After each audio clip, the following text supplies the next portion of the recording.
Hello friends, welcome to dad of all mechanic. मु जगन्नाथ आपण को डैड ऑफ ऑल मेकानिक को स्वागत करुछि। तो आज आम ये वीडियो रे मारुति सुजुकी एक्सप्रेसर क्लाइमेट कंट्रोल विषय रे बुझिबा ओ तार प्रत्येक फंक्शन कौन जानिबा। तो आसंतु ये वीडियोटी को स्टार्ट करिबा।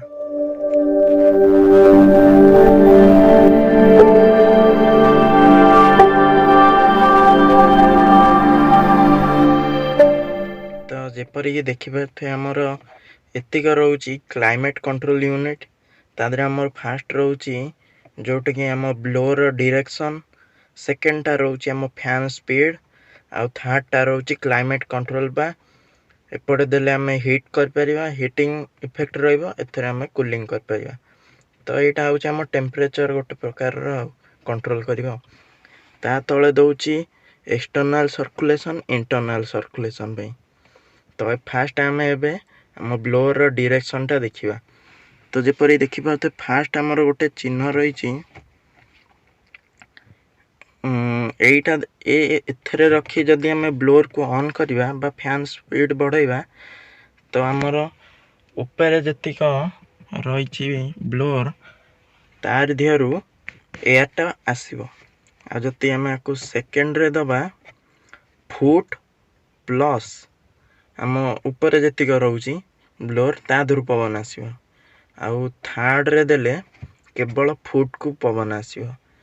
तापर आम जदि फोर्थ को दबा ताहले आम फुट को आम जो एयरटा बाजिबो ता सह क्लाइमेट जोटा रहिबो आम एक्सटर्नल एथरे आम लगेले एक्सटर्नल जो एयरटा आम फुट रे बाजिबो। आकु लिखा है use with internal cooling system. तो आम आपको इंटरनल कूलिंग सिस्टम द्वारा यूज करवा जो आम करवा से यूज करवा इंटरनल कूलिंग सिस्टम को। एथरे आम फैन स्पीड को एठी बढ़ाई परिबा। तापरे एपट को आसले आम टेम्परेचर जदि आम आपको रेगुलेटर को पूरा ब्लू रो लास्ट रे दे दबा तो यार जो टेम्परेचर टा पूरा ठंडा करिवो। आउ एपट जदि दे दबा तो एटा गोटे प्रकार रो हीटिंग रो काम करिवो। तो आमर एठी हीटिंग टा दरकार नहीं, जोटी शीत लागुथबो से जगह आम हीटिंग टा दबा। तापर नेक्स्ट आमर एठी अछि एसी। तो फास्ट आम ब्लोअर को एक रे दबा तापर एसी ऑन करवा, या द्वारा एसी ऑन हम। तो ये एसी बंद कर दबा।